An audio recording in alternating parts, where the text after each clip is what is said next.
The words hit me like a physical blow. "You'll never be as good as our maid." My mother's voice cut through the silence of our pristine living room, each syllable dripping with the kind of cruelty that only family can deliver. Everyone was staring, my father with his disappointed scowl, my siblings with their barely concealed smirks, even the staff frozen in the doorway, pretending they hadn't heard. But as I stood there, absorbing their judgment, their condescension, their complete dismissal of everything I was, they had no idea what I knew. What I had discovered 3 months ago in the dusty corners of our family's most guarded secrets. A truth so devastating it would shatter every assumption they'd ever made about themselves, about me, about the very foundation this family was built on. They thought they knew who held the power in this house. They thought they understood the hierarchy, the bloodlines, the unbreakable rules that governed our world. But in less than 24 hours, I would prove them all catastrophically wrong. The secret I'd been carrying was about to destroy everything they believed in, and there would be no coming back from what I was about to unleash. Before we dive deeper into this incredible story, make sure to subscribe to the channel and hit that notification bell so you never miss our latest videos. And tell us in the comments, where are you watching from? We love hearing from our viewers around the world. My name is Elena, and for 20 years, I lived as the invisible daughter in a house where perfection was currency and I was perpetually bankrupt. While my sister Beverly collected praise like trophies, valedictorian, medical school, perfect marriage to a surgeon, I was the afterthought. The daughter who chose art over medicine, who worked freelance instead of climbing corporate ladders, who remained single while Beverly produced 2 picture-perfect grandchildren. Mother never missed an opportunity to remind me of my failures. "Elena, why can't you be more like Beverly? Look how she's made something of herself." At family dinners, I sat at the far end of the table while Beverly basked in the spotlight, discussing her latest achievements as if I wasn't even there. But the comparisons reached a new low when Mother started praising our housekeeper, Maria. "At least Maria has work ethic," she'd say when my freelance income fluctuated. "Maria knows how to keep a schedule." The ultimate insult came when she redecorated my childhood bedroom to make space for Beverly's family visits, leaving me to sleep on the pull-out couch when I visited. What none of them knew was that for the past 3 years, I had been the one quietly transferring money to cover their mortgage payments. The family business had been hemorrhaging cash, and Father's pride wouldn't let him admit it. So Elena, the failure, had been sacrificing her own financial security to keep their precious family home from foreclosure. They saw me as the disappointment. I was actually their lifeline, and they had just pushed me too far. The favoritism wasn't just obvious, it was weaponized. Every family gathering became a stage for Mother's performance of disappointment in me and adoration for Beverly. When Beverly got a promotion at the hospital, Mother threw a celebration dinner and invited 20 people. When I landed my biggest freelance contract ever, worth more than Beverly's monthly salary, Mother's response was a dismissive "that's nice," dear, before immediately changing the subject to Beverly's new car. Beverly could do no wrong. When she rear-ended someone in a parking lot, Mother blamed the other driver for parking too close. When Beverly's marriage hit a rough patch and she moved back home for 3 months with her screaming toddlers, disrupting everyone's peace, Mother praised her for putting family first. But when I stayed a single weekend to help with Father's recovery from surgery, I was imposing and taking advantage. The double standards were suffocating. Beverly would show up 2 hours late to family events, and Mother would gush about how busy and important she was. I arrived 5 minutes late once due to traffic and endured a 20-minute lecture about respect and punctuality. When Beverly forgot Mother's birthday entirely, Mother made excuses. She's so overwhelmed with her important work. When I gave Mother a thoughtful, expensive gift she'd mentioned wanting, she criticized the wrapping paper. Every conversation became an opportunity for comparison. "Beverly's children are so well behaved. When will you settle down and give me grandchildren like she did?" Beverly's house is immaculate. Why can't you keep your apartment that organized? Beverly's husband bought her such a beautiful necklace. Maybe if you tried harder, you'd find someone too. The comments weren't just hurtful, they were calculated. Mother had a gift for finding exactly where it would hurt most. When I struggled with my art career in my early 20s, she'd ask about my little hobby in front of guests. When I gained weight during a difficult period, she'd suggest I take inspiration from Beverly's discipline. When I cut my hair short, she announced to the entire family that she hoped I wasn't going through one of those phases. But the worst part was how she'd use Maria, our housekeeper, as ammunition against me. Maria was a hard-working woman in her 50s who'd been with our family for over a decade. She was kind, reliable, and never deserved to be dragged into Mother's twisted games. Yet Mother would constantly hold her up as an example of what I should aspire to be. Maria shows up on time every day, Mother would say when I had to reschedule a family dinner due to work. Maria takes pride in her work, she'd add when critiquing my appearance. Maria knows the value of hard work became her favorite phrase whenever I mentioned being tired. The cruelest irony was that I genuinely respected Maria. She supported her entire extended family on her wages, had put 2 kids through college, and somehow maintained her dignity despite Mother's condescending praise. Maria deserved better than being used as a weapon against me, and I deserved better than being compared to an employee as if that was the highest achievement I could hope for. Things reached a breaking point at Beverly's engagement party 3 years ago.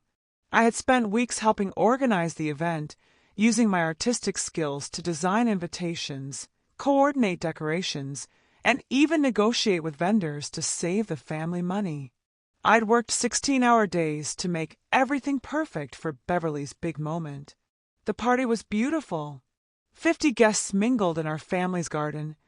Everything looked magazine-worthy, and Beverly was glowing. I felt proud of what I'd accomplished, finally hoping for some recognition from Mother. Instead, when Beverly's future mother-in-law complimented the decorations, Mother responded, "Oh, Elena helped a little, but I did most of the planning. She's not very reliable with important things." I stood there, invisible again, watching Mother take credit for my work. But the real humiliation came during the toast. Beverly's fiancé thanked everyone who had helped make the evening special. He mentioned the caterers, the florist, even the photographer. Mother beamed as he thanked her for her incredible organization. I waited for my name. It never came. Instead, when a guest later commented on how smoothly everything was running, Mother said, "Well, we have excellent help. Maria has been setting up events for us for years. She's so much more capable than some people in this family." Maria looked mortified. She tried to correct Mother, explaining that she'd only helped with basic setup while I had done all the creative and organizational work. But Mother just smiled and said, "Elena tries, but she doesn't have Maria's attention to detail or work ethic." That night, I cried in my old bedroom, the one that was now Beverly's storage space, surrounded by boxes of her old medical textbooks and childhood trophies. I realized that no matter what I accomplished, Mother would never see me as worthy. I would always be the disappointment, the afterthought, the daughter who couldn't measure up to the woman they paid to clean their house. But I didn't know the worst was yet to come. The ultimate humiliation was still waiting, and it would happen in front of our entire extended family at what was supposed to be my moment of triumph. The moment that shattered everything happened at my cousin's wedding reception. I had just finished giving a heartfelt speech about family bonds and unconditional love, words that felt hollow even as I spoke them. The applause died down, and I was walking back to my table when I overheard Mother talking to my aunt. "Elena did well enough up there," Mother was saying, her voice carrying that familiar tone of faint disappointment. "Though I don't know why she insists on wearing that dress. It's so unflattering." My aunt, clearly uncomfortable, tried to change the subject. "She seems to be doing well with her career." Career. Mother laughed, that sharp sound I knew so well. "Please. She makes barely enough to survive. Do you know what she told me last week? That she was proud of some little art project she finished. I had to bite my tongue not to laugh. The blood was already rushing to my ears, but I stayed frozen behind the column, unable to move. At least Beverly contributes something meaningful to society, Mother continued. Elena just exists. Honestly, sometimes I think our maid Maria has accomplished more in life. At least she raised successful children and manages a household efficiently. Then came the words that would echo in my head forever. You know what I told Elena just yesterday? I said, "You'll never be as good as our maid." And I meant it. Maria has purpose, dignity, work ethic. Elena just drifts through life expecting everything to be handed to her. The rage that filled me was unlike anything I'd ever experienced. It started as a burning in my chest and spread through my entire body until my hands were shaking. 28 years of humiliation, of being dismissed, of being made to feel worthless. It all crystallized into this one moment of pure, blinding fury. But beneath the rage was something else, a cold, calculating clarity. Because Mother had no idea what she'd just done. She had no idea who she was really talking about. For 3 years, I had been carrying a secret that would destroy the very foundation of everything she believed about our family, about herself, about the precious hierarchy she'd built her entire identity around. As I stood there listening to her tear me apart to my own relatives, I made a decision that would change everything. They wanted to treat me like I was nothing. They wanted to compare me to the help. They thought I was the family disappointment. They had no idea I had been hiding something all along, something that would flip the entire family upside down and reveal exactly who the real disappointment was. And after tonight, after this final humiliation, I was done protecting them from the truth. The secret I'd been keeping was about to become their worst nightmare. The next evening was their 35th wedding anniversary dinner. The whole family was gathered in our formal dining room, Mother at the head of the table in her best dress, Father beaming with pride, Beverly and her husband discussing their latest vacation plans. Even my younger brother Jake had flown in from college. Maria was serving the meal she'd spent all day preparing. I sat in my usual spot, the chair closest to the kitchen, watching them all celebrate their perfect family life. Mother was regaling everyone with stories about the good old days, carefully editing out any mention of struggles or imperfection. The champagne was flowing, the laughter was loud, and everyone seemed to forget I was even there. That's when I decided it was time. I stood up slowly, my hand steady for the first time in years. "I'd like to make a toast," I said. The conversation died. Mother looked annoyed at the interruption. "Elena, we're in the middle of..." "To the family that taught me the true meaning of sacrifice," I continued, my voice carrying across the room. "And to finally telling the truth about who's really been taking care of whom." I reached into my purse and pulled out a manila folder I'd prepared that morning. 3 years' worth of bank statements, payment receipts, and financial records. I set it on the table with a soft thud that somehow sounded deafening in the silence. For the past 3 years, I began, my voice eerily calm, I have been paying this family's mortgage. Every month, without fail. The silence was complete now. Even the clink of silverware had stopped. When Dad's business started failing, and you were too proud to admit it, who do you think kept the bank from foreclosing? When Beverly's husband lost his job, and they couldn't make their car payments, who covered those too? When Jake needed money for his fraternity dues and textbooks, guess where that came from? Mother's face had gone completely white. "Elena, what are you?"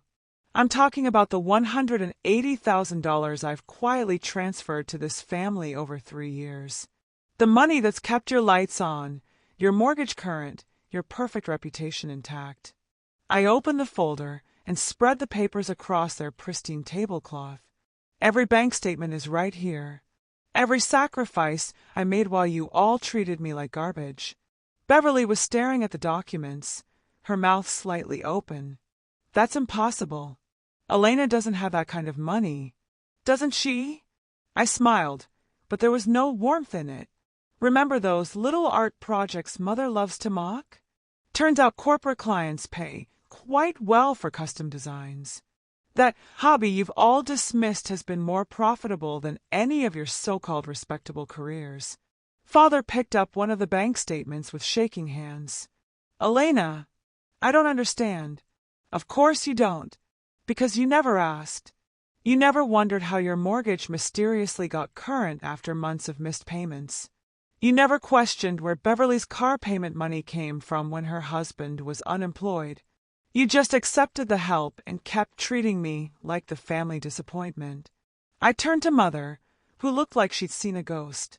You want to know what Maria thinks about work ethic? Ask her if she's ever covered someone else's mortgage while being told she's worthless. Ask her if she's ever saved an entire family from financial ruin while being compared to hired help. Maria, standing frozen in the doorway with the dessert tray, looked absolutely stunned. Elena, you all this time? All this time, I confirmed. While Mother told everyone I was a failure, I was the only thing standing between this family and bankruptcy. While you all celebrated Beverly's achievements, I was quietly paying for them. The room was so quiet I could hear the grandfather clock ticking in the hallway. Beverly was staring at the numbers on the bank statements, her face pale.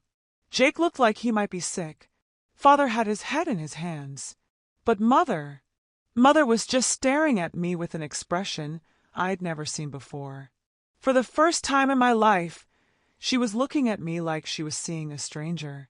So the next time you want to tell someone I'll never be as good as the maid, I said, my voice dropping to barely above a whisper, remember that without me, none of you would even have a house to employ her in. But I wasn't finished. The revelation was just the beginning. Now that we've established who's really been keeping this family afloat, I said, pulling out my phone, let me show you what happens when the disappointment stops disappointing you. I opened my banking app and turned the screen toward them. I'm canceling the automatic transfer that's been covering your mortgage. Effective immediately. I tapped the screen. There. Done. Mother's champagne glass slipped from her hand and shattered on the floor. Elena, you can't. Can't what? Stop enabling a family that treats me like garbage. Stop paying the bills of people who think I'm worthless. I was just getting started. Oh, but there's so much more. I reached for another folder. Beverly, remember when you told everyone you paid off your medical school loans early? Such an inspiration, right? Such fiscal responsibility. I spread out more documents. Except I have the receipts showing I've been making your loan payments for 2 years. 18 months after your husband lost his job, you were still pretending you had everything under control. Beverly's face crumpled. Elena, please. Please what? Please keep lying for you? Please keep letting you take credit for my money? I turned to the rest of the family. Did you know Beverly's been borrowing money from me every month and telling everyone she's financially independent? Did you know she hasn't made a single house payment in over a year? The silence was deafening. Beverly was crying now, ugly sobs that made her perfect makeup run down her cheeks. And Dad, I continued, my voice growing colder, that business loan you defaulted on last year? The one that would have destroyed your credit and cost you everything? I paid that too, all $47,000 of it, while Mother was telling people I couldn't manage my own finances. Father looked like he was having trouble breathing. I thought the bank made an error. You thought wrong. You thought a lot of things wrong. I stood up and walked around the table, my heels clicking on the hardwood floor. You all did. I stopped behind Mother's chair. For 3 years, I've been your family's secret savior. The daughter you've mocked and dismissed has been the only reason you still have a roof over your heads. The woman you compared to hired help has been your lifeline. I pulled out one final document. This is a certified letter to your mortgage company, informing them that all payments from my account will cease immediately. They'll receive it tomorrow morning. Mother spun around to face me. Elena, you're being emotional. We can work this out. Emotional? I laughed, and the sound was sharp enough to cut glass. Mother, I've never been more rational in my life. I'm simply withdrawing my financial support from people who don't appreciate it. You can't do this to us, Beverly gasped through her tears. We're family.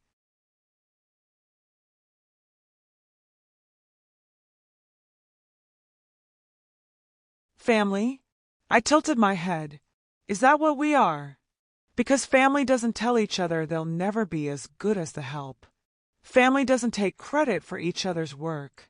Family doesn't spend years making one person feel worthless while secretly depending on them for survival. Jake, who had been silent this whole time, finally spoke up. Elena, come on. We can fix this. We didn't know. You didn't know because you didn't want to know. It was easier to believe I was the failure while enjoying the benefits of my success. I grabbed my purse and coat. But that ends tonight. Where are you going? Father asked desperately. Away from here. Far away. I've already put in an offer on a house across town. My lawyer will be in touch about transferring the mortgage payments back to you, effective immediately. I paused at the doorway. Oh, and Beverly? Your car payment is due next week. Better figure out how you're going to cover it, because I won't be. Mother stood up so quickly she knocked over her chair. Elena, you can't leave us like this. We'll lose everything. I turned back one final time, my expression as cold as my voice. Let's see how perfect Beverly looks when this house gets repossessed next month. Let's see how proud you are of your golden child when she has to explain to her in-laws why she's filing for bankruptcy. Let's see how superior you feel to the maid when you're the ones begging for work. Elena, please. Mother was crying now, actually crying. I'd never seen her cry before. We're sorry. We'll do better. You're sorry you got caught. You're sorry your free ride is over. But you're not sorry for how you treated me, because if you were, this conversation would have happened years ago. I walked toward the door, leaving them in their expensive dining room, surrounded by the evidence of their hypocrisy and my generosity. Behind me, I could hear Beverly sobbing, Father frantically shuffling through the financial documents, and Mother calling my name with increasing desperation. But I didn't look back. For the first time in 28 years, I walked out of that house with my head held high, knowing exactly what I was worth. And they were about to learn it too, the hard way. From this day forward, they were on their own. The disappointment was finally free. The aftermath was swift and merciless. Within 2 months, the foreclosure notice was posted on their front door. The house that had been in our family for 3 generations, the one Mother had used as a symbol of our superiority, was gone. They had to sell it at a loss to avoid complete financial ruin. Beverly's perfect life crumbled even faster. Without my secret support, her car was repossessed first. Then the credit card bills I had been quietly covering caught up with her. Her husband finally learned the truth about their finances, and the marriage that Mother had always held up as the gold standard ended in a bitter divorce. Beverly had to move back in with our parents in their cramped rental apartment, the same woman who used to judge me for visiting too often. Father's business collapsed entirely. Without my financial backing, the debts I'd been covering came due all at once. He had to declare bankruptcy, and the man who once lectured me about responsibility was forced to take a job stocking shelves at a grocery store. But perhaps the most telling moment came from Maria. 3 days after my revelation, she quit. Not because of the family's financial troubles. She'd weathered difficult times with employers before. She quit because she couldn't stomach working for people who had used her as a weapon against their own daughter. She called me personally to apologize, though she'd done nothing wrong. Elena, she said, her voice thick with emotion, I never wanted to be part of their cruelty. If I had known what they were doing to you, I would have spoken up. I told her she had nothing to apologize for. She was the victim in their games, too. Meanwhile, my life flourished. Without the financial drain of supporting an ungrateful family, I was able to invest in my business, buy my own home, and finally live for myself. The art career they'd mocked became more successful than Beverly's medical degree had ever been. The hobby they dismissed was now supporting me better than any of their respectable professions. 6 months later, I received a handwritten letter from Mother. No email, no text. A formal, desperate plea on expensive stationery she could no longer afford. She begged me to reconsider, promised things would be different, swore they'd learned their lesson. I read it once, then burned it in my fireplace. The woman who told me I'd never be as good as the maid was now cleaning houses herself to make ends meet. The daughter she dismissed as worthless was living the life of independence and success she'd always claimed Beverly deserved. The revenge was brutal. It was complete, and after 28 years of humiliation, it felt exactly as justified as it was merciless. Looking back now, I learned something powerful that night. Sometimes the best revenge isn't screaming back at the people who hurt you. It's letting them choke on the silence when they realize they've lost the only person who was holding them together. For years, I thought love meant sacrifice without recognition. I thought family meant enduring cruelty in silence. I thought being the bigger person meant letting others walk all over me while I quietly cleaned up their messes. But there's a difference between love and enabling, between loyalty and self-destruction. They created their own downfall the moment they decided to treat their lifeline like their burden.